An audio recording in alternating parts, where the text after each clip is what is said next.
Masbate Community Development Broadcasting Network is a non-partisan program which intends to deliver factual and timely news and other informative articles that would keep the people of Masbate will inform about the latest happening in the world.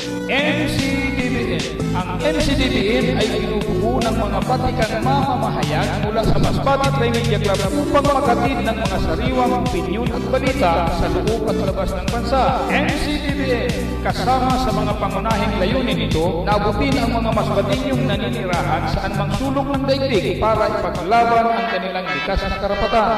MCDBN, katuwang at kayakap ng mga Masbateño sa ipagbaga sa kahirapan at sa masalimuot na pamumuhay sa ilalim ng lipunang mapang-api at mapang-abuso sa kapangyarihan. NCTV, matutunghayan live sa www.livestream.com/nctv network sa ilalim ng pamumuno ng Executive Director Dalog Angkahas Rioli City.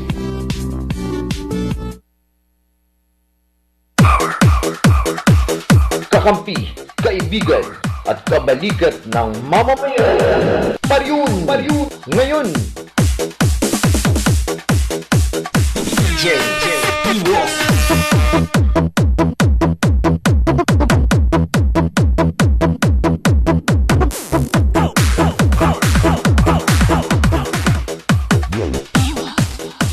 Okay po, magandang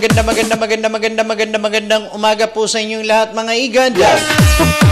At narito naman po tayo sa programang Paryon Ngayon. Ang tama po na oras ay ganap na 12:00 ng tanghali. At ngayon po ay araw ng Sabado, pizza 28 sa buwan po ng Mayo 2016.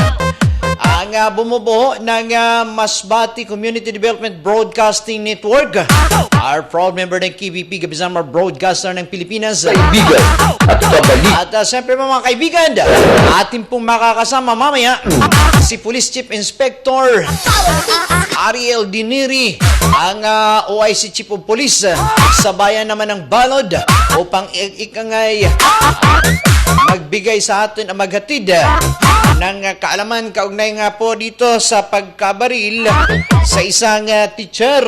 Diyan na po sa Balod, si Madam Janet Cañete Balgos.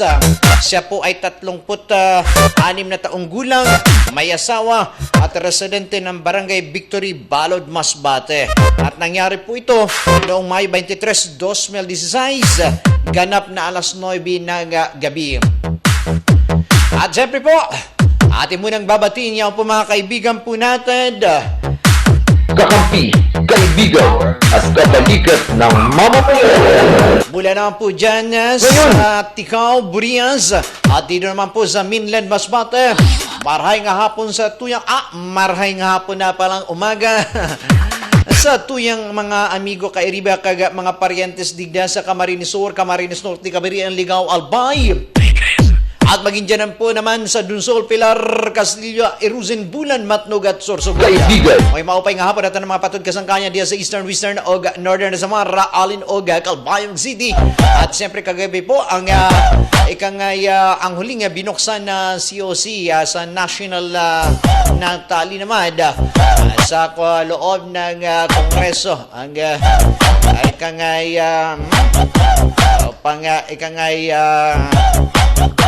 bigyan daan na kay Presidente at Vice Presidente sa pagproklama at hanggang sa 12 mga senador. Kagahapon po yan ay kagabi natapos po yung pag-canvas. At siyempre maay manahapon na subong sa ating mga amigo-amiga kaga mga igbugto dira sa Ruhas, Iloilo, Capiz, Cadiz, Antique. Maging rin po naman sa Negros, Panay, Malay, Kalibo at Tacloban. At siyempre sa ato naman mga amigo ka mga parapangisda, mga paraumam, masa 30 na sakop sa barangay na Masbate. Magandang Masbate po sa inyo lahat. Magandang umaga po sa inyo lahat mga iganda. Kaya siyempre ganoon din po sa lahat ng munisipyo, bayan na sakupan lawigan ng Masbate. Napakaganda po ng umaga natin. At siyempre ang ilan po dyan ay naliligo sa dagat. Nag-happy kaya't happy viewing po. At magandang umaga po sa lahat mga nakalagon ngayon sa inyong mga internet. Yun. Live po ang programang Paryon ngayon via live stream sa www.livestream.com/MCDV Network. At sa ating po mga ka-texters, mga ka-text partners, mga ka-Facebook at ka-Skype, dyan naman po sa Panig ng Amerika, good morning. At dyan naman po sa Japan, Ohio. At mamaya naman po dyan sa ating mga kaibigan sa South Korea, mamayang hapon po sa kanila. Ang pagbati sa kanila ay Anyong Haseyo. At siyempre sa ating pong mga kaibigan dyan naman po sa Italy, Buenos dias, mi amiga, mi amigo. At ngayon po ay araw ng Sabado sa buwan po ng Mayo 2016. Ngayon po ay pizza 28. At siyempre ako po inyong makasama ngayong umaga. Si kasama Jess Igan Paryon. Siyempre magandang hapon na rin po ito kasi tanghali na. Kaya't sa dyan naman po sa South Korea, Anyong Haseyo. Kaibigan. Ay kaila Madam Annabelle Passion. At kaila Belio Rapsing. Si Rachel Aligri, Rachel Alunday. At marami pa pong mga kaibigan tayo dyan sa South Korea. At syempre, dyan naman po sa Singapore, Macau, Hong Kong, at maging dyan po sa China, Shanghai. At sa mga lugar naman po na mayroong piyesta ngayong araw, happy piyesta. Uy, malapit na po ang piyesta dito naman po sa Basic Campsite, Masbate City. At happy piyesta po sa inyo. At syempre, also na po ngayon ang Santa Cruzan. Ayan na po syempre, magbubunggahan po dyan ang kanilang mga arko. Kung kaya't atin po silang binabati ngayon, yung mga gumagawa na ng mga arko. Magandang tanghali po sa inyo lahat. At syempre, makakasama po natin sa lado technical sa kasama Jetro Cervantes. At mamaya, alamin po natin, baka may report si kasamang DJ Reed at si kasamang Ilyar Narciso. At siyempre naman sa ating field reporters dyan sa First District, si kasamang Toots Labastida. At si kasamang Boy Barog dito naman sa Singing District at si Boy Chuyo. At siyempre si kasamang Phil Munares dyan naman po sa Tercero Distrito. At mamaya po malalang po natin sa ating pagpabalik ang ikangay pangyayari dyan sa bayan ng Balod. Makasama po natin si Police Chief Inspector Ariel D. Neri.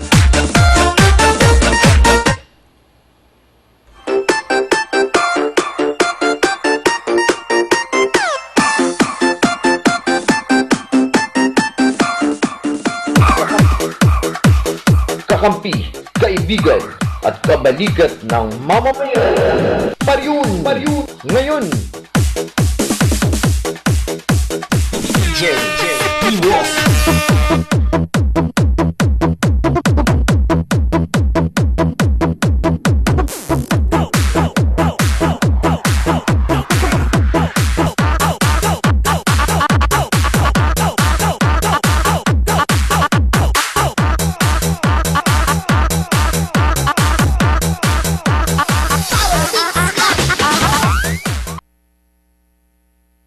You sent me a card from paradise with coconut trees and a turquoise sea.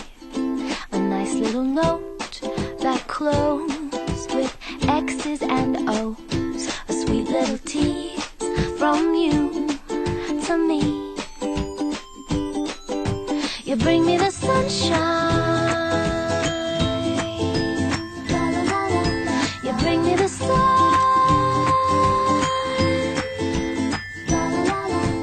Bring in the sunshine to everyone.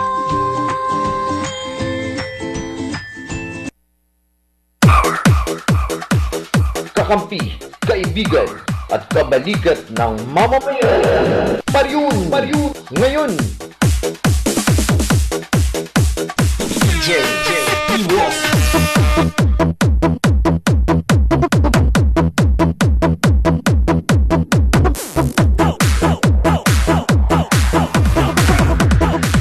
Okay po, sa pagbabalik ng programa nga Paryon ngayon, narito po si Police Chief Inspector Ariel Diniri. Siya po ang OIC Chief of Police dyan naman po sa Bayan ng Balod. At siya po ay ating makakasama ngayong araw ng Sabado, pitsa 28 sa buwan ng Mayo 2016. Magandang umaga po sa iyo, sir. Yes, hello, sir. Magandang umaga po. Yes, hello.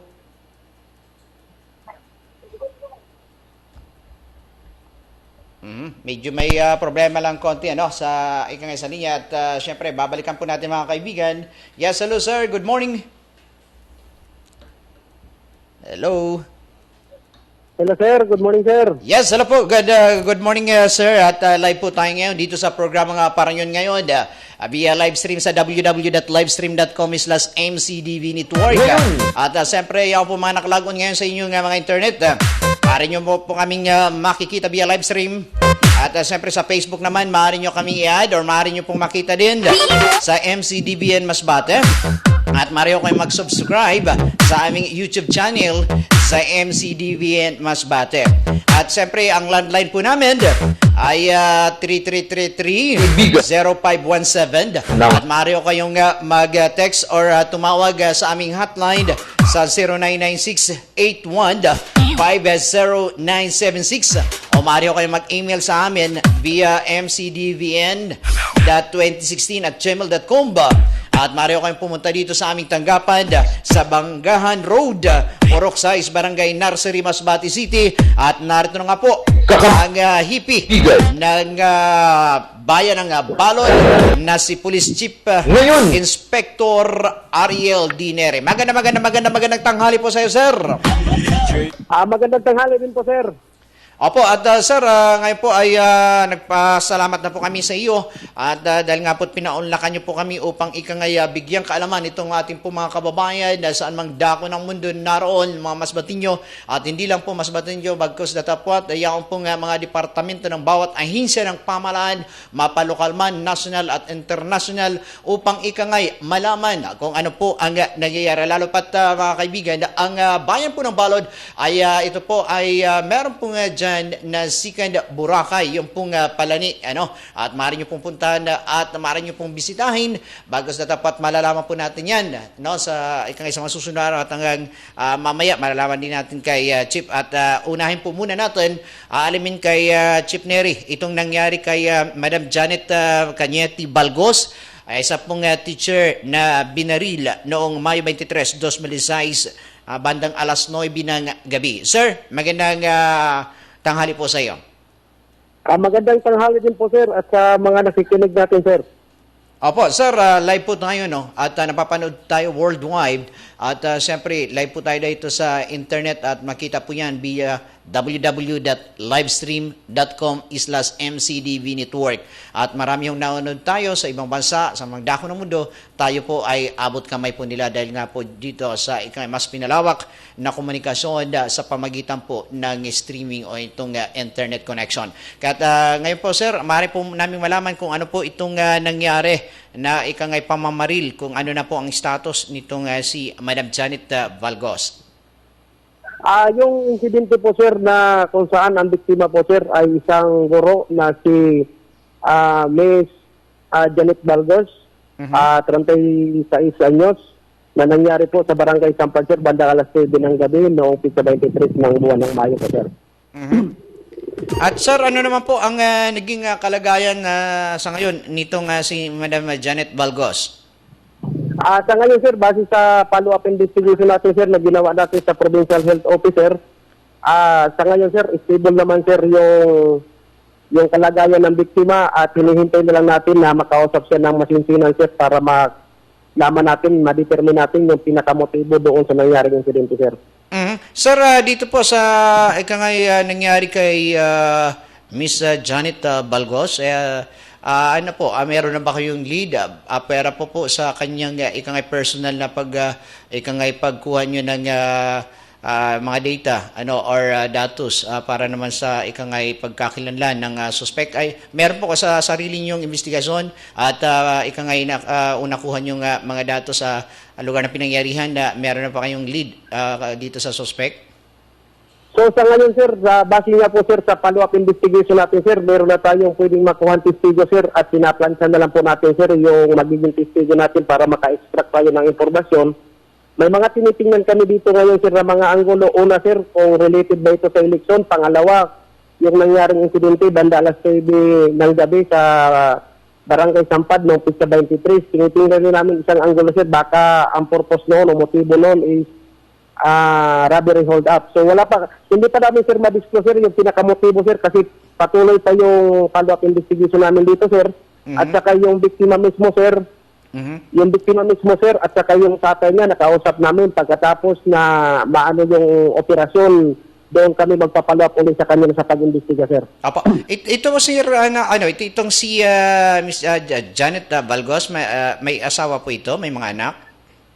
Opo sir, may asawa po yan sir. Ngayon sir, yung pangalawa niyang asawa sir ay si Alfie Andaya na nakatira sir sa Barangay Victory.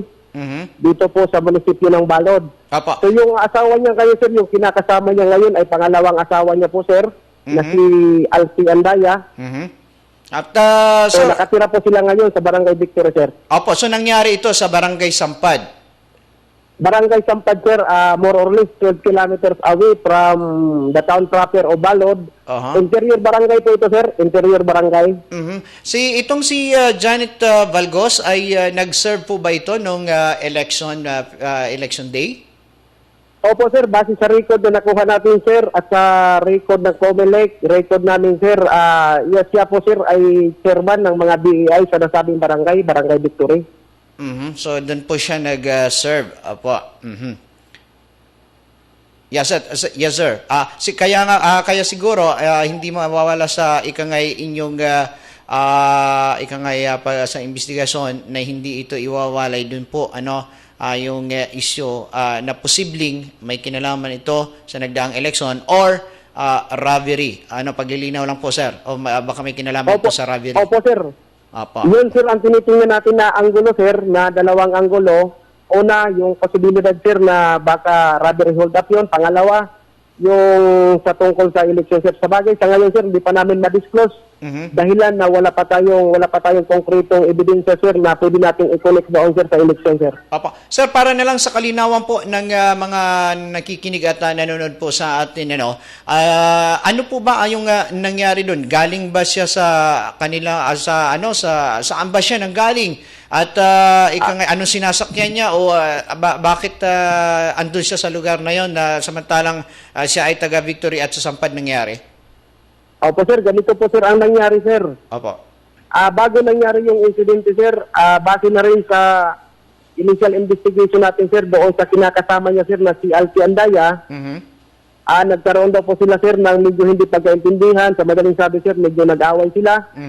Then every time na mag-away sila sir, kahit anong oras, umuwi daw ito sir si Ma'am Janet papuntang Milagros kahit anong oras at dala-dala niya yung motorsiklo niya sir na badya.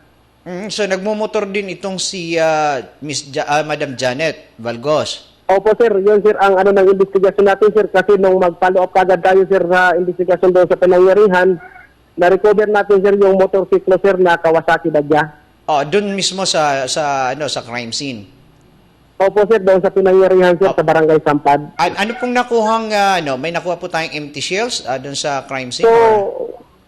So sa pag-imbestiga natin doon sir, wala tayong na-recover na mga empty shell kung ano pa mang ebidensya kundi yung motorsiklo sir na dala-dala ng biktima. Opo, at may nawalang kagamitan ba sa kanya o pera o ano? Wala naman po sir nawala sir. Ang pangyari noon sir, pagka baril niya base sa testimonya ng biktima, na nakuha niya yung susi ng motorsiklo niya at nakatakbo siya papunta doon sa highway sir, more or less 2 kilometers. Away doon sa pinangyarihan sir ng insidente. So pag baril sa kanya, nakasakay na siya, yung bihikulo niya nakasakay na siya or hindi pa tumatakbo yung sasakyan? Tumatakbo yung sasakyan sir nung nakahinto siya sir na kuha niya kagad yung susi, baba siya sa motorsiklo niya, di nakatakbo hanggang nakarating siya doon sir sa highway. Opo. Sir, maaari po nating malaman kung saang parte ng katawan tinamaan itong si Madam Janet Balgos? Dito po sir sa may kanang bahagi ng kanyang balikat sir. So, sa batay po sa inyong pagtatanong sa ikangay doktor, sa hindi ba naapektuhan yung ikangay area na ikangay posibleng magkaroon ng pinsala na maigi sa loob ng kanyang katawan? Opo sir, na-operahan na rin po sir si Ma'am Janet doon sa Provincial Health Office. So, isa lang po ang tama sa katawan niya. Isang tama lang po. Opo sir. Tapos ngayon sir, yung nakausap ko rin sir yung tatay ni Ma'am Janet. Yes, at medyo naputol po tayo mga kaibigan. No? At siyempre, babalikan natin muli si Police Chief Inspector Neri. At ikangay upang magkaroon ng linaw itong kaso kaugnay po sa pamamaril sa isang guro. At sa ngayon ay meron ng ikangay sinusundan na ikangay para sa pagkakalanlan ng suspect or kung ano man ang motibo.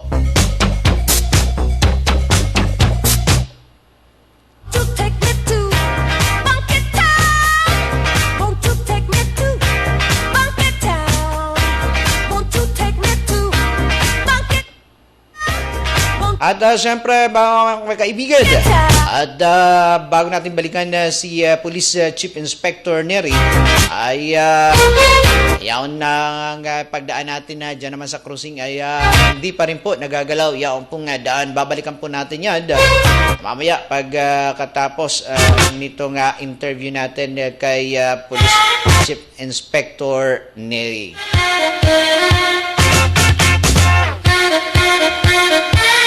At siyempre, magbabalik po muna ang programang Pariyon ngayon makalipas lamang ho ang ilang patalastas. Kakampi, kaibigan, at kabalikat ng mamamayan. Pariyon, ngayon.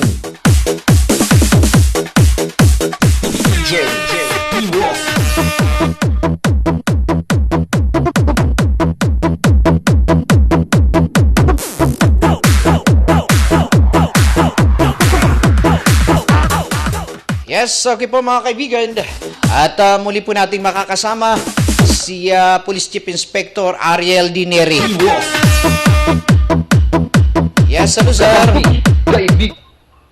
Hello. Ngayon. Yes sir, hello po. Opo sir, opo. Okay. Sir, on the line sir. Okay po. At sir, amin lang pong gustong malaman pa yung pong iba pang detalye kaugnay po sa pangyayari. Marami na pong natakot na mga guro. At dahil nga po sa pangyayari dito kay Janet Balgos, dahil ayon po sa ilang guro, ito raw ay nag-serve nga po sa noong eleksyon. Kaya nangangamba po ang ibang mga guro at baka nga raw po may masundan pa itong naturang pangyayari. Nawaho naman sana ay wala. So sir, maaari nyo pong madagdagan yung ikangay detalye kaugnay po doon sa pangyayari. Opo sir, tungkol doon sa pangyayari sir na insidente nangyari sa Barangay Sampad sir, ito ngayon sir ang binibigyan namin sir ng priority sir. So ginagawa namin ngayon sir ng countermeasure sa kasama namin sir ang RSPG Masbate, nandito pa ngayon sir sa atin sa area. Then nagko-coordinate rin kami sir doon sa barangay official para matigil na itong mga insidente nangyari sa nasabing barangay sir kasi medyo may kalayuan kasi ito sir at medyo distansya ito sir at medyo infiltrated kasi itong area na ito sir, interior barangay ito sir. Okay. So tuloy po sir yung mga police intervention natin sir para matigil na ito sir, ma-counter natin sir. Then ma-identify din natin sir yung mga posibleng suspect doon at kung sino pa sir yung mga tao na posibleng nagtatago ng mga baril at para ma-applyan na rin sir natin ng search warrant sir. Ayan po, napakaganda po ng ikangay gagawin ninyo na hakbang upang ikangay sa madaling ikangay madaling hakbang upang ikangay sa agarang ikakalulutas ng kaso. Opo sir, tuloy-tuloy po sir ang follow-up investigation natin dito sir para ma-solve natin ang kaso na ito sir at ma-file natin sir ang kaso sir. Okay po, kaya't kami din po ay nanawagan sa ilan pang mga ikangay kung sino man po yaong taong may alam kaugnay po doon sa nangyari sa Barangay Sampad, itong pagkabaril kay Madam Janet. Kung meron po kayong mga impormasyon ay maaari kayong pumunta sa himpilan ng pulisya dyan naman po sa Balod or maaari ko kayo ninyong tawagan sa aming pong landline sa 3333-0517 at maaari nyo po kaming tawagan din text dito naman sa aming hotline number sa 0996-8150-976. Kaya po hinihingi po namin at hiniling din po namin yung pong agarang aksyon kaugnay naman po dito upang ikangay hindi po mangamba itong mga guro po natin. At siyempre, nagpapasalamat tayo kay Chief Neri dahil at ikangay naging maagap ang kanilang pag-aksyon sa naturang kaso. At nawala ng konti si Chief. Antayin po natin mga kaibigan upang maragdagan pa ang kaalaman natin at mga detalye kaugnay po dito sa pagkabaril. At doon naman po sa mga kamag-anak ni Madam Janet Balgos ay wag na ho kayong mag-alala dahil siya po ay naopera na at naging maganda na din po daw ang lagay ng kanyang buhay at okay naman daw ayon po sa sinabi ni Police Chief Inspector Neri at siya po ay may tama sa ikangay dibdib at batay po sa sinabi ni Chief, sila po ay nagbibigay ng prioridad para sa kasong ito upang ikangay agarang kalutas. Yan po ang ipinangako. Yes, hello po, Chief. Mga kaibigan, nagbabalik po si Police Chief Inspector Ariel Dinera, sir. Go ahead. Hello sir. Yes, po. Go ahead, sir. Opo sir, tuloy-tuloy po yung follow-up investigation natin dito sir para ma-file natin ang kaso sir at saka ma-identify natin sir yung possible suspect sir. Ako po sir, maraming salamat pero bago po yan ay congratulations nga po pala at salamat sa pagpaunlak at nang sa gayon maliwanagan po yung mga viewers natin at nakikinig at kapamilya ni Janet Balgos at maging ang kanyang mga co-teachers dito po sa buong lalawigan ng Masbate at sila po nga po ay nangamba datapot ayon po sa inyo ay ginagawa nyo na po ang lahat upang ikangay matukoy ang motibo at ikangay malaman din po kung sino yaong po may gawa nito. At siguro sir, at dahil nga po't hindi ako nagkakamali, dahil nga po't nag-away ay mag-asawa, baka isa sa itinuturing ngayon na suspect itong kanyang kinakasama. Tama po ba? Hello sir, hello sir. Yes sir, gusto ko lang pong klaruhin dahil nga po't nagbatay po sa sinabi ninyo kanina, sa una po ay nagkaroon ng pagtatalo itong mag-live-in partner o itong kinakasama ni Madam Janet Balgos. Ito yung naturing ho ba siya isa sa mga suspect? Sa ngayon sir, wala tayong pwedeng gawing basihan tungkol dyan sir. Okay. Kasi ang revelation sir ng kalibin niya sir, every time na magkaroon sila ng pagtatalo, kahit anong oras, umaalis na ito sir si Ma'am Janet. Okay. So, yun lang po. At siyempre, nililinaw po natin upang sa gayon ay hindi po malihis yung pong ating mga viewers at siyempre yung nakikinig upang para naman sa ikabuti ng paglutas nitong kaso. At sir, kumusta naman po yung pong sa ngayon natapos na po ang eleksyon. Diyan naman po alam kong marami ka pang accomplishment simula bago po yung eleksyon ay sunod-sunod po ang operasyon nyo dyan sa droga at maging sa mga lost firearms. Ano na po ngayon ang status sir at ilang bilang na po ang simula nung kayo po maupo, ilang bilang na po ba ang inyo pong SWs or accomplishment dyan po sa yung nasa sakop area of responsibility? Opo sir, magsimula lang po yung election period sir noong June 10 sir hanggang ngayon sir. 10 search warrant sir tungkol doon sir sa mga tinatagong baril sir ang na-serve natin sir. So, kumusta naman po? Lahat po ay nakasuhan na? Lahat po sir na i-file natin sir yung kaso. Meron din tayo sir na neutralize ng member ng private armed groups. At saka sir, marami tayong naipasurrender na mga gamit tungkol doon sir sa tinatawag natin na uplang katok ng PNP. Mhm. At saka meron din sir nag-surrender sa atin sir, yung voluntary surrender sir dahil doon sa kampanya sir ng PNP, yung mga lost firearms. Apo, at So base dito sir sa record, base dito sa record namin sir, meron tayong na-recover sir na mga high-powered firearms, mhm. granada, 45 caliber, BM38, Mhm. Garan, M16 at iba pang mga baril sir na walang mga kaukulang lisensya sir. So yan po sir, ang Granada po, di ba, naituring po natin yan, wala pong piyansa, so kaukulang piyansa, no sir? Opo sir, yung recover natin sir na grenade sir, yung granada sir, walang piyansa po yun sir at nandito pa sa atin ngayon sir, nakakulong kayo sir yung tao na nahuli natin sir. Nahulihan siya sir, hindi siya nag-surrender. Hindi po sir, kasi yung mga recover natin na granada sir, yung na-recover natin yun sir, pag-serve ng mga search warrant natin sir. Okay, very good at napakaganda pong accomplishment po yan. Tuloy-tuloy po itong mga operation ng PNP sir, kasama yung RSOPG Masbate. Mhm.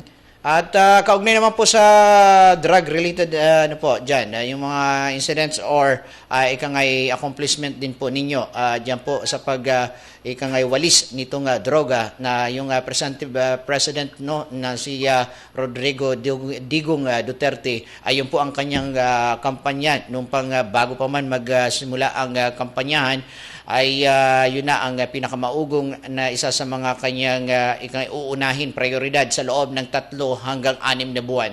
Ano na po ngayon ang status po dyan sa balod dahil nga po sa pagdami no, ng illegal drugs dyan po allegedly? Gusto ko lang po sir iparating sa inyo sir na sa taong 2015 sir sa buong Masbate, number 1 po ang Balod Municipal Police Station sa kampanya ng droga. Naging award po ang Balod Municipal Police Station sir sa provincial government. At tuloy-tuloy rin po sir yung pag-apply natin ng mga search warrant tungkol dito sir sa illegal na droga sir. So okay at very good at napakaganda po yan sir. At kumusta naman po yan pong yung illegal fishing operations po dyan? At sa illegal fishing operation naman sir, although na medyo na-busy tayo sir sa nagdaang eleksyon, meron din tayong accomplishment sir sa nagdaang buwan. Apo. So tuloy-tuloy pa rin ito sir kasi ito yung directive ng provincial headquarters sa pangunguna ng ating provincial director sir na Senior Superintendent Alexander Sampaga. Tuloy-tuloy sir yung police operations, yung law enforcement implementation para matigil ito sir ng mga illegal na mga gawain sir sa ating area. Apo, sir, maraming salamat at ikangay bago tayo magtapos ng ating pong pagpanayam at maaari ka pong magbigay mensahe at maipapaabot mo po sa iyong mga nasasakupan at siyempre sa iyong mga officials at sa ikangay sa iyo din pong pamilya o sino mga mas batenyo na inyong pong papaabutan ng inyong mensahe, sir. Go ahead. Opo sir, sa hanay po ng PNP sir, kami po sir ay umaapila doon po sir sa komunidad na sana tulungan ng PNP sa aming kampanya para tuloy-tuloy sir yung pagiging mapayapa yung ating lugar. Kailangan namin sir ang suporta ng mga nasa community dahil kung wala silang suporta sir, yung PNP ay walang magagawa. So yun po sir ang apela namin sir para yung kampanya ng PNP sir ay magagawa namin at makomit namin yung inaasam namin sir na objective ng PNP to serve and protect the community. Okay po. At maraming salamat at mabuhay po kayo. Saludo po at 2 kamay po ang isasaludo sa iyo ni kasamang Jess Igan Pariod. Kaugnay po sa mga ginagawa ninyong hakbang at ikangay sa iyong pong panguna bilang OIC Chief of Police dyan naman sa Balod. Okay po. Maraming salamat po. Maraming salamat po sir sa pagkakataon sir. Opo sir, maraming salamat sir. Okay po. Maraming salamat. Mabuhay po kayo dyan sa MPS Balod. Balikat ng mamamayan. Kaya po mga kaibigan, ang boses at pakipagpanayam natin sa hipi ng bayan ng Balod na si Police Chief Inspector Ariel Dineri. Magbabalik po ang programang Pariyon ngayon. Makalipas lamang ho ang ilang patalastas.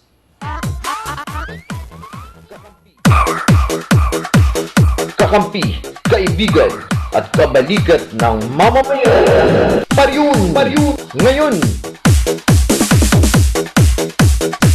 A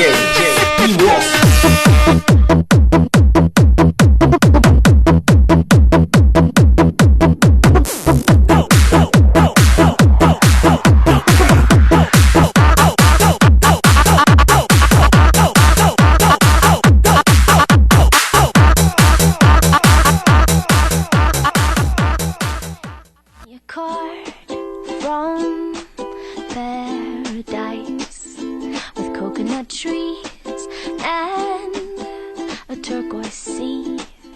A nice little note that closed with X's and O's. A sweet little tease from you to me. You bring me the sunshine. You bring me the sun. Bring in the sunshine to everyone. You sent me a card from paradise with coconut trees and a turquoise sea. A nice little note that closed with X's and O's. A sweet little tease from you to me. You bring me the sunshine. You bring me the sun. Bring in the sunshine to everyone. You sent me a card from paradise with coconut trees and a turquoise sea. A nice little note that closed with X's and O's. A sweet little tease from you to me. You bring me the sunshine. You bring me the sun.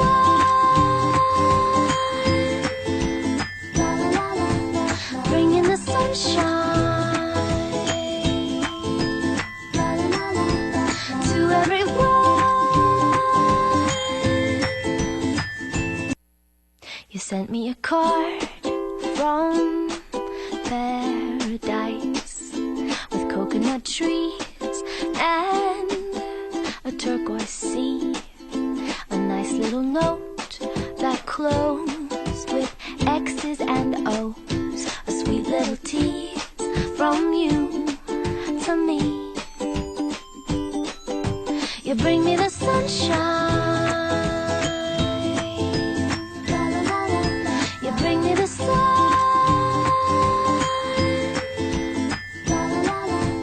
Bring in the sunshine to everyone.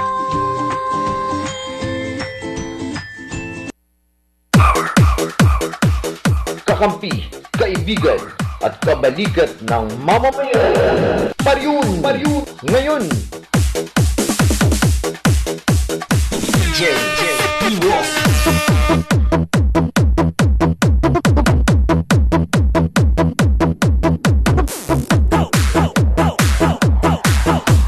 Okay po, sa muli mga kaibigan,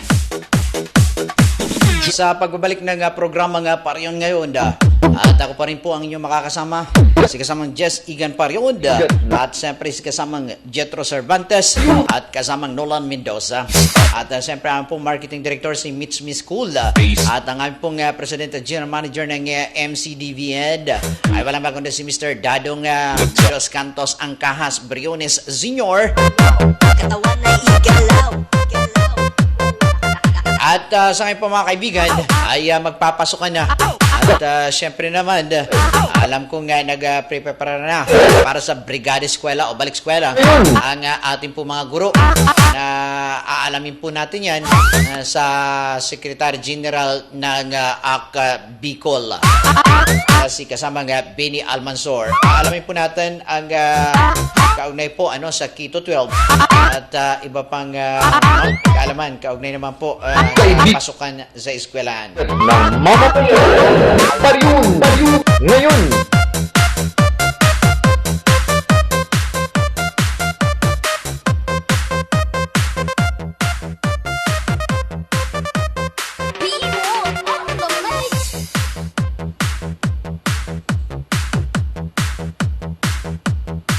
Okay po, abang inaantay po natin si kasamang Benny Almanzor ay maaari nyo po kaming tawagan sa inyo po mga reklamo, reaksyon Ngayon.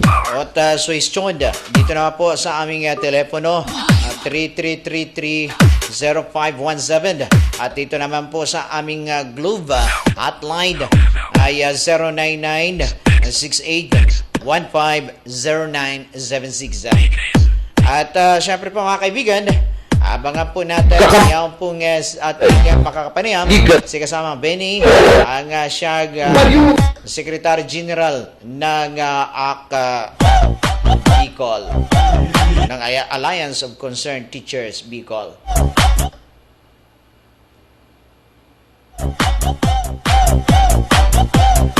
At yung po mga kaibigan ay magdadagdag po ng ikangay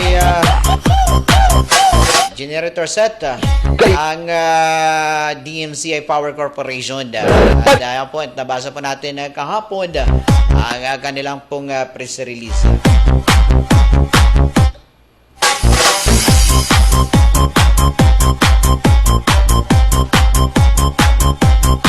At syempre sa ating pong pagpapatuloy ay una muna nating talakayin itong problema nga po dyan na katiwangwang binungkal ng kontraktor na patrabaho ng DPWH Masbate. Yan pong nakatiwangwang kasama Jetro, yung pong ipinakita natin kahapon. Kumusta naman kaya kasama Jetro dyan? At pagdaan mo ba kanina ay ganun pa rin, nakatiwangwang pa rin yung butas na hinukay na nasa screen po natin mga kaibigan. Yun pong butas dyan sa kahabaan ng Quezon Street at sa Cruising Street na kung saan dyan lang po yan sa may duluhan na bahagi ng airport, ng domestic airport sa lalawigan ng Masbate. At nagkabuhol-buhol po dyan ang trapiko. Kaya't muli po natin ginigising ngayong araw ang pamunuan ng DPWH sa panguna ni Engineer Zerda. At siyempre naman po mga kaibigan, ganun din po ang atensyon ng ating mga local officials sa city government. At siyempre ganun din po sa provincial government at ang Sangguniang Panlalawigan members na may maggalaw-galaw naman po kaugnay sa usaping ito at malapit na po ang pasukan. Huwag na po nating antayin na may mangyari pa sa ating mga kababayan, mga kaibigan. At siyempre, ngayon po ay tig-ulanan na at inaasahan nga po itong La Nina kung saan magdudulot po ng pagbaha umano. Patay po yan sa pag-asa dahil sa mataas na porsyento ng pagbuhos ng ulan. Kung kaya't dapat sana habang may init pa tayong nararamdaman at siyempre maalinsang ang pampanahon ay dapat na po nating galawin itong nakatiwangwang na mga paghuhukay dito naman sa Cruising at Quezon Street. Malapit po ito sa may paaralan ng South at paaralan ng Masbate National Comprehensive High School. Dapat po sanang maaga-aga po itong maipagawa at matapos ng sa gayon ay hindi po magkaroon ng problema. At siyempre, kung inyo pong makikita mga kaibigan, ay meron lamang pong dalawang nakatayong kahoy na para bagang billboard na maliit o tatlo. Nakikita po namin dito sa video. Datapwat wala ho yung mga concrete barrier o barrier na ikangay magbabara po naman upang hindi po mahulog ang masasakyan lalo na't po gabi at wala ho nga reflectorized sign na nakalagay yung warning device. Wala po. Nilabag po ng kontraktor ang naturang panuntunan sa ikangay sasagawa ng daan. At siyempre, yung pag-aayos ng daan. At dapat po dyan, meron pong mga reflectorized sign. At siyempre, concrete barrier dyan naman sa gilid upang hindi mahulog ang sakyan dahil medyo pag-gabi ay medyo madilim po sa bahaging yan. At naway, huwag na ho natin antayin pa na may mangyari at may mabiktima dyan sa ginawang yan. At dapat sana matagal na po yan nakatiwangwang ay ginawa kaagad. At nauna nga po ang pag-aspalto doon nga po sa hindi masyadong kailangan pa or in need. Bakit hindi po ito ang inuna natin? Bakit inuna po natin yung pag-aspalto dito sa campsite, dito sa Biingay, na samantalang okay pa naman na pwedeng magamit. Samantalang ito ang dapat po ninyong unahin. Ito po nga DPWH, dapat ito po ang pinauna ninyo nang sa gayon naman po ay walang maperwiso o walang ikangay mabiktima po dyan o mahulog. Kung titingnan po ninyo mga kaibigan, sa kabilang kanto ay may bahay po dyan. Gumawa na lamang po sila ng temporaryong kahoy na tulay upang kanilang pong madaanan. Kung kayo't medyo na perwisyo na po ang sa kabilang gilid ng kalsada na ninirahan po dyan. Kaya't lalo na sa gabi, lubhang napakadelikado sa tatawid po dyan. At nakikita po natin yung hindi matibay na tulay na kahoy. At meron pang tubig. At malalim-lalim po ito. Kaya't lubhang napakadelikado mga kaibigan. Kaya't dapat sana, ito naman ay bigyang pansin ng ating mga opisyales. At siyempre, tinatawagan din po natin ng pansin muli ang city government na ikangay matawag na po, tawagan na po ang or ipatawag na itong kontraktor dahil ito po ay nasakupan ng Masbate. At siyempre, si kasamang Benny Almansor. Papalit ako og gas. Kapag itinong-tingog tayo. Ayan, nagagalit na po ang background. Papalit ako og gas. Ayaw kong hindi siya, ha? Hindi ko buhay. Ang sagad mo sa'yo mo, ha? Bugas? Ayo, humingi na po siya at kumakatok na po sa inyo. Makakasama po natin si kasamang Benny Almansor. Tatanungin po naman natin siya. Siya po ang Alliance of Concerned Teacher Secretary General. Alamin po natin sa kanya yung kaugnay naman sa Keto 12. At syempre, upang ikay makakuha po tayo ng kaalaman kung handa na ba ang Masbate para naman po dito sa Keto 12 na isinusulong ng Department of Education. Yes, hello kasama Bini. Hello. Nawawala si kasama Benny Almansor.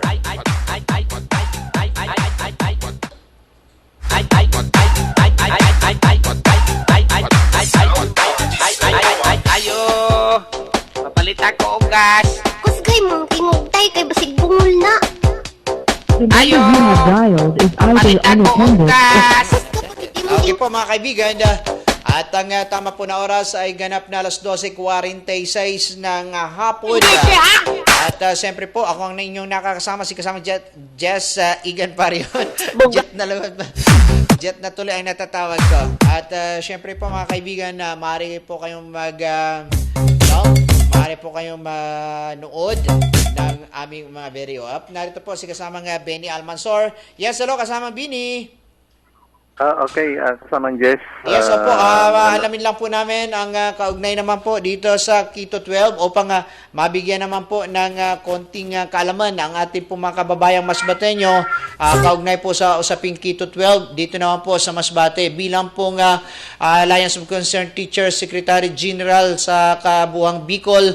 May maaari ho naming malaman kung ano po ba ang status nitong Quito 12 dito po sa atin sa Lawigan ng Masbate. Okay, yes, kasamang Jess. Actually, bahagi po ng programa ng Quito 12. Itong pinapatupad ngayon ng iba't ibang division, kasama na po ang lalawigan ng Masbate. Ito po ay matapos na totally fully implemented na po yung K-12 sa buong bansa. Ito yung bagong curriculum na ipinatupad ng Department of Education. Opo. So, siyempre po,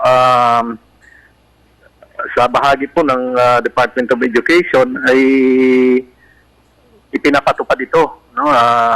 Ayon sa kanilang mandato na dapat sundin ng mga eskwelahan, pati yung mga guro, no? Iba't ibang paaralan. Opo. Dahil ito ay naging mandato na. Ngunit itong K-12 kasama Jess, halos mag-aapat na taon na po, no? Mag-5 taon na po. Na simula ng ipatupad ito. Opo. Ngunit hanggang sa kasalukuyan, marami pa rin nagtatanong, marami pa rin yung nalilito, no?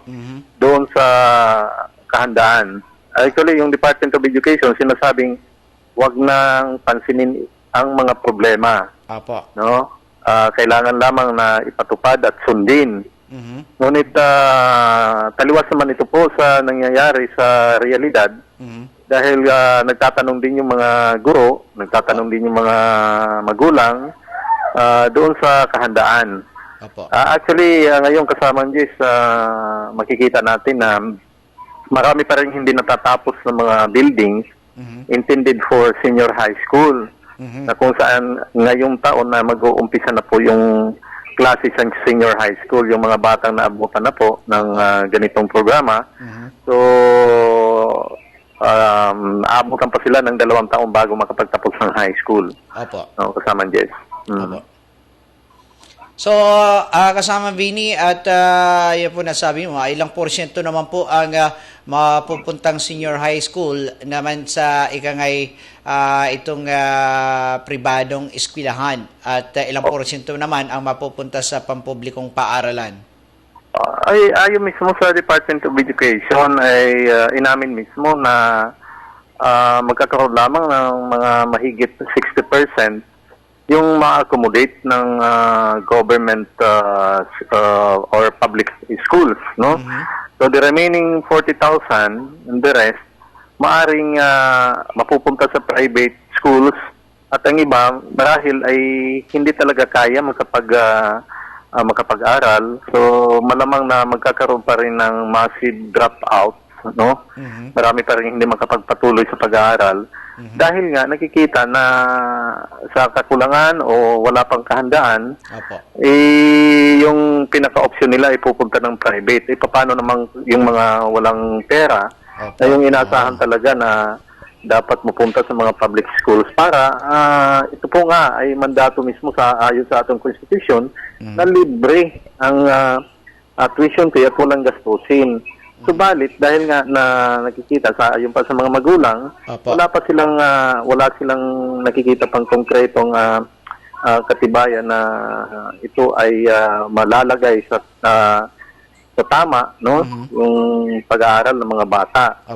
Dahil sa mga lugar na walang high school, tiyak na mapupunta sila doon sa mga lugar na kung saan ay kumbaga mahirapan pa rin sila, magagasto sila ng pamasahe ng mga bata at siyempre magagasto din doon sa boarding house na tutuluyan dahil wala ngang available na senior high school doon sa mga, lalo na sa mga liblib na lugar, kahit pa ito ay high school, mayroon ng high school, kung walang mga pasilidad, walang kuryente, tiyak na wala silang iba mapupunta kundi ipadala yung mga bata doon sa mga lugar kung saan available na yung senior high school. So, doon naman sa mga private, kasama Jess, Apo. tiyak po na hindi sila ligtas doon sa tuition fee o gastusin dahil siyempre covered sila ng policy ng mga private schools. So walang ngipin po yung pamahalaan na pigilan yung pagpapatupad ng tuition fee hike doon sa mga private school. No? So, kumbaga, mangyayari, talo pa rin yung, kumbaga, gastusin pa rin dagdag sa mga magulang. Apo. No? So, ang sagot dito ng DepEd, meron namang tinatawag na voucher system. Yung assistance nga ng gobyerno doon sa mga mag-aaral sa private, no? Subalit ay ang napag-alaman natin ay hanggang 21,000 lamang per student yung mapupunta doon sa galing sa voucher system na assistance sa estudyante bawat isa. Subalit yung average naman nakikita natin sa mga private school ay nasa 50 to 60,000 yung gagastusin nila sa buong semester. So, opo, malaki pa rin. Napakalaki pa rin. Dahil nga, walang tiyak. Hindi naman yung papayag yung mga private school na ipapagamit yung mga pasilidad ng libre. Diba? Apo. So, tiyak na dagdag gastusin din sa mga magulang. So, ito po yung makikita natin So, kasama lalo mahihirapan na pa rin ngayon ang mga magulang para matustusan yung tuition fee.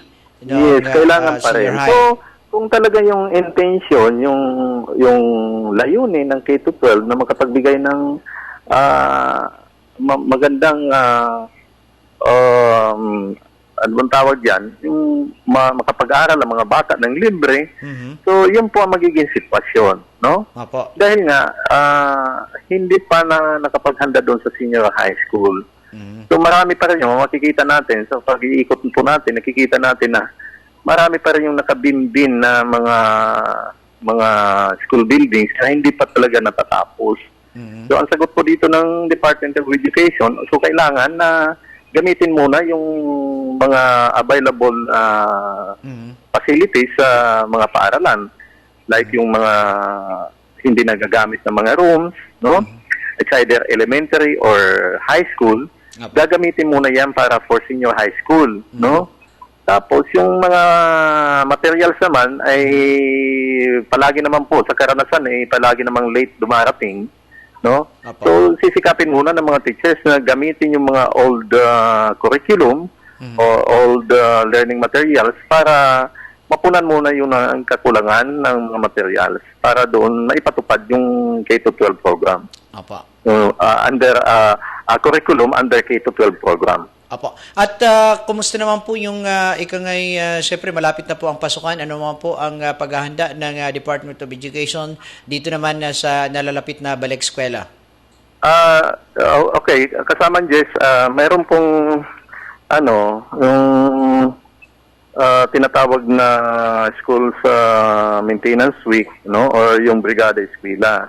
So ito na naman yung tugon ng mga paaralan, mga teachers, school administrators and teachers doon sa mga paghahanda, no, sa mga paaralan upang sa ganun pasok ng sa unang araw ng pasukan sa June 13 ay handa na ang lahat. So ito po ay gagawin isang linggo, no, na magsisimula po sa May 30 hanggang June 4. So, dito pa, nakikiisa din tayo dito sa programang ito, no po, dahil kailangan naman talaga na paghandaan, no? Dahil pagdating ng pasukan, dire-diretso na yung operation ng klase, no? Wala nang sagabal dahil nakapaghandaan na lahat. Kaya ito po yung hinahanda din ng Department of Education at mga paaralan na sa May 30, magkakaroon po, mag-uumpisa na po yung brigada eskwela hanggang June 4. So, at sa June 13, magsisimula na talaga yung regular na klase. Ito po yung mga Okay po, yun ang boses ni kasamang Bini Almansor, kaugnay naman po sa K-12 at paghahanda ng Department of Education, kaugnay naman po sa Brigada Eskwela. At sa muli, narito si kasamang Benny. Ito po yung kahandaan na kasamang Jess. Ito po yung mga activity Apo. na gagawin ng Department of Education. So, as I had said, I'm not talking on behalf of the Department of Education, but I'm here talking in behalf of the Alliance of Concerned Teachers. No? Opo. Kasi nga, ito yung mga punto de vista natin na kailangan din malaman ng mga mamamayan, no? Ano ba yung totoong kalagayan natin, no? Opo. So, sa bahagi po ng mga kaguruan, hindi lang nila masabi-sabi, kung gaano kahirap yung gampanan yung tungkulin na kulang sa mga armas, ika nga, upang ipatupad yung bagong curriculum. Opo. No? Napakahirap din para sa kanila. Bali tulad, yung sinasabi nga nila na wag kang magsalita ng laban doon sa K-12. Otherwise, ikaw ay magiging, ma-charge ka na betrayal of the system. So, I think it's a threatening statement by the Department of Education na ganun yun, na para bang wala na lang, wag kang magsalita. Huwag kang magsalita. Parang Dahil bubusalan. ikaw ay, Bubusalan. Samantala, meron naman pong kalayaan ang bawat individual at Correct. na hindi po pwede yun lang. patay po sa nakasaad sa Constitution under Section 4, Article 3. Correct. Kasamang Jess. Ganun nga po na sa takot po ng mga guro, kahit po ganun na lang kahirap, ganun po saklap, ika nga. Opo. Hindi sila kumikibo dahil natatakot silang balikan o kaya i-charge ng ganito, nagtatraitor sa sistema. So napakalinaw naman po na ito po ay, kumbaga malinaw po ito na sinasakal yung karapatan ng bawat isa. Kung talagang pinopromote nga natin yung tinatawag natin na freedom of expression, tinuturuan natin ng mga karapatan yung mga kabataan, sa panig naman ng mga teachers, ganun po yung sasabihin na huwag kang magsalita ng laban. Ito naman ikumpara ba natin kasamang Jess, katulad yan, halintulad natin yan sa isang pamilya na yung ulam ay palagi na lang tuyo, no? Magtatanong yung bata, bakit tuyo na lang yung bakit tuyo palagi na lang tayo tuyo, no? So ang isasagot ng magulang, sabihin, kung hindi mo kaya lumayas ka, ganun po yan. Ganun po yung parang ganun ang magiging mangyayari. Huwag ka magsalita. Otherwise, you go out from the system. So, kung hindi mo kaya. Hindi maganda. Para sa isang... hindi maganda sa ganung institusyon na isasakalin mo ng karapatan na magpagpahayag ng nasa saloobin. In fact, hindi naman dito magpapahayag yung mga teachers ng walang katotohanan. Batay din sa realidad. Hindi ito gawa-gawa lamang. Correct. Opo. At syempre, kung ika nga'y nilalabag din ng Department of Education o kung sino man po yung nag-treatin sa mga guro, ay malinaw na paglabag sa Constitution under Section 1, Article 3 at Section 4, Article 3. So yun po exactly, kasamang Jess. Exactly.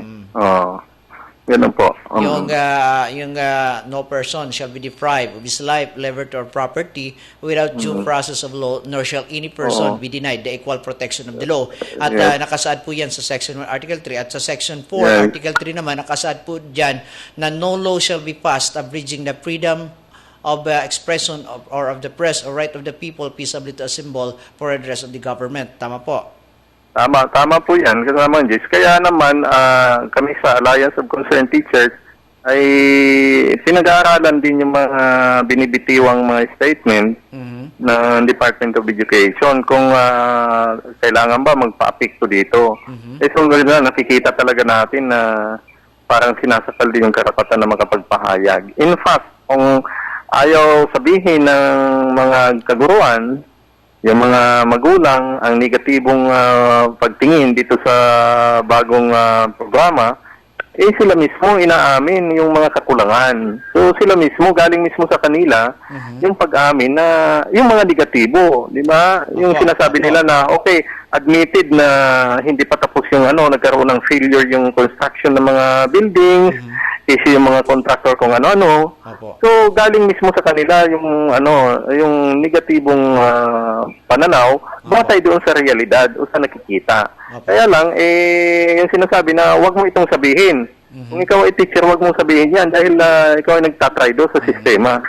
Ganun po yan. Para ba? Opo, malinaw po na paglaba. Okay, kasama Benny, meron na lang po tayong 3 minuto na labi. Baka meron ka pong ikangay dapat pasalamatan o ikangay bigyang mensahe bago po tayo magtapos. Okay, ganun sa hanay po ng in behalf of the Alliance of Concerned Teachers, patuloy pa rin tayo mananawagan sa mga kaguruan na tanging yung pagkakaisa lamang, sama-samang pagkilos, at kolektibong pagdidesisyon, yung tamang direksyon sa pag-organisa, yun ang ang kailangan natin upang mapangalagaan natin ang ating mga karapatan.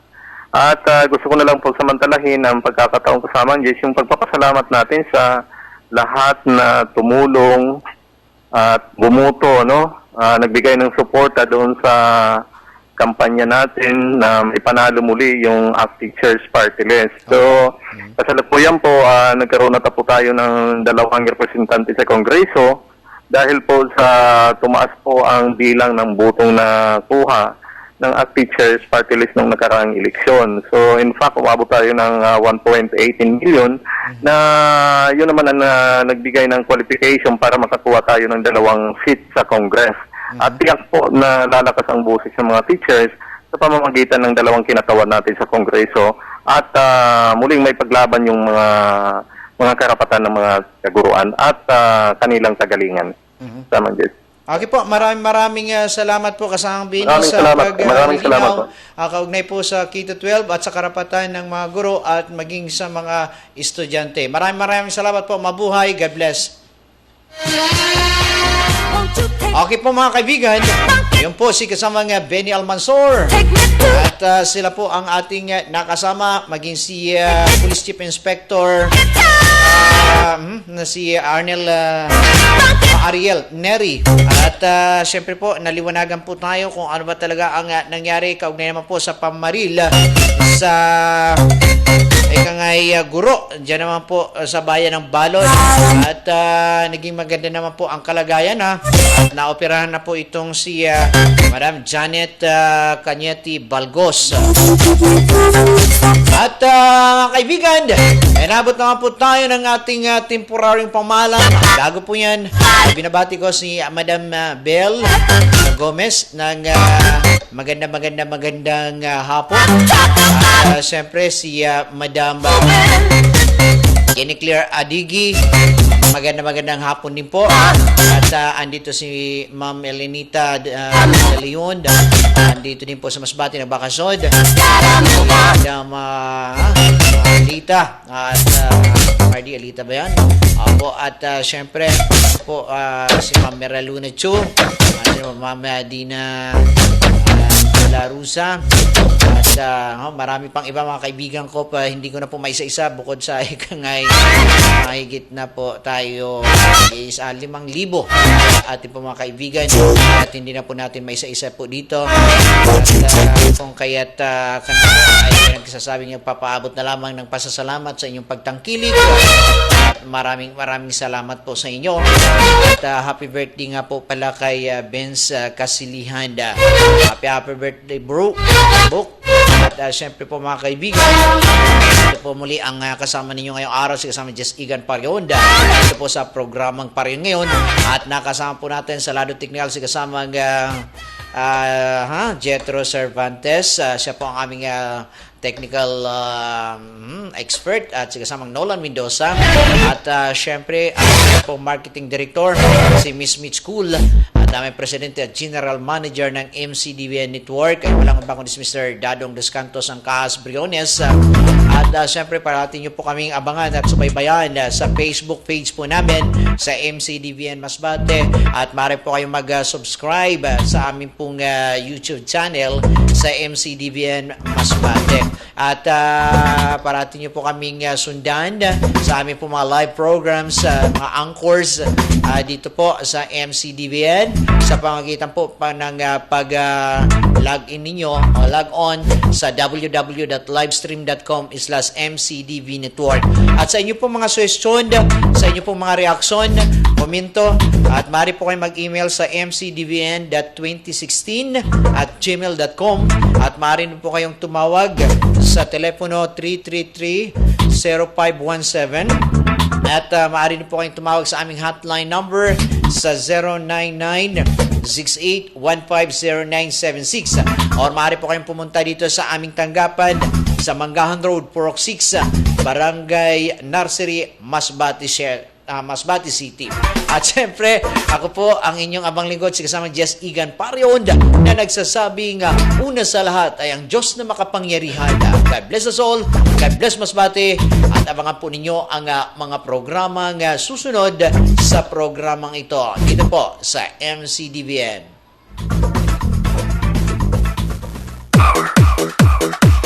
Kakampi, kaibigan, at kabalikat ng mamamayan. Pariun, ngayon.